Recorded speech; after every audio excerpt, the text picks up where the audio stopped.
How are you? Yeah, good. How are you? Lovely. Thank you very much. And your name is? Jolie. Jolie. Pleasure to make your acquaintance. Where are you from, Jolie? Northern Cambria. Woo! And where is that? In Pennsylvania. So, Jolie, have you done any acting before? A little. All right, so you know how this goes. All I need you to do is, where you see the name Argon, simply read in the line underneath. Easy enough? Shall we then? All right. I saw the brother of the girl your son is married to, and he seems to be one of those rough fellows, ever with the sword, all cuts and thrusts. He threatened and he roared. He killed a man, he said, and did appear no more concerned than drinking off his beer. I taxed him on the topic, I must say, and showed him very clearly of the way the marriage may in time be yet retracted, considering the violence he enacted upon the person of reluctant groom. I've got explained the courts may well assume the father's rights, which may sway the decision in light of all your money and position. Before too long, he was so stricken dumb that he would settle for a certain sum, and for the cost of horse and guns and mule. He won't be tempted to some awful duel as long as he is somewhat compensated to let the marriage be deconsummated. No, Scapin. I'd rather go to court. Oh, sir. If you think this man may extort, give thought to all the law's great machinations which frustrate men of endless wealth of patience. Think of appeals and writs of jurisdiction, rapacious beasts of wicked predilection. At every stage you pass another thief who looks to give your pocketbook relief. These bailiffs, lawyers, counselors, and clerks, reporters, and the judges, each one shirks the fairness that they owe for slightest perks. And then you'll know just how the system.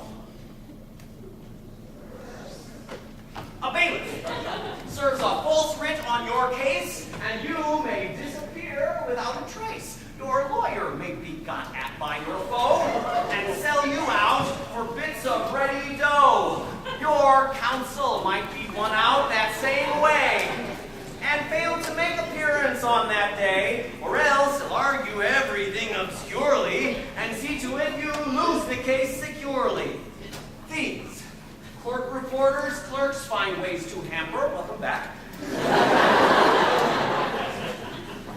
By taking the transcription which they tamper, that is, assuming that the court reporter transcribed it all as said in proper order, and even having made it past them all, the judge himself might rather make you crawl. Some pious folk solicit him against you, or else some woman that the man intends to. Senor, I must beseech your do not get caught inside this hell on earth. To be at law is to be damned alive. And I would sooner find ways to contrive a trip to take me to the most remote location on the earth.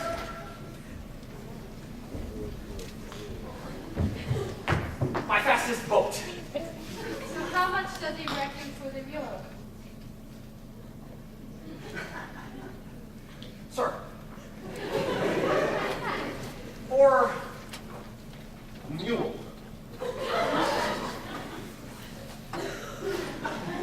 the horse, the harness tool, the pistols, and to settle something weighty between the man and his supposed landlady, he asked in all for 200 pistoles. 200? Yes. The greediest of tolls. Come on, we'll take this matter to the court. But think, I'll go to court. do not resort. I want to go to court. But it will cost at least as much. Your case will be quite lost. You'll pay out for the writ, the registrations, the power of attorney, consultations, the time your lawyer spends upon the case, and time the advocates spent face-to-face engrossing of the documents in piles will cost you long before you see the trials. The substitutes reports, the judges' fees, the signatures, provisional decrees, the registrar, the warrants, verdicts, stamps, upon your pocketbook will place their clamps.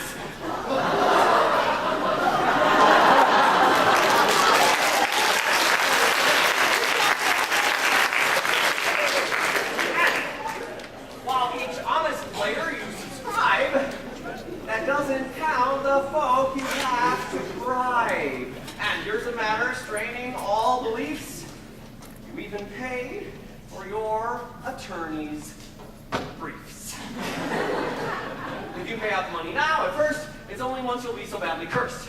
But 200 just stole me. You'll end on top. I worked out in my head how much you'll drop on all the little costs of getting justice, and find the process will quite quickly bust us by giving that 200 as a giftie. You save yourself at least 150, which doesn't count the worries and the trouble you'll find in getting through this awful rubble if all that you avoided was the snide remarks in which these lawyers take such pride, which they express for all the world to hear. I'd pay 300 just to not appear.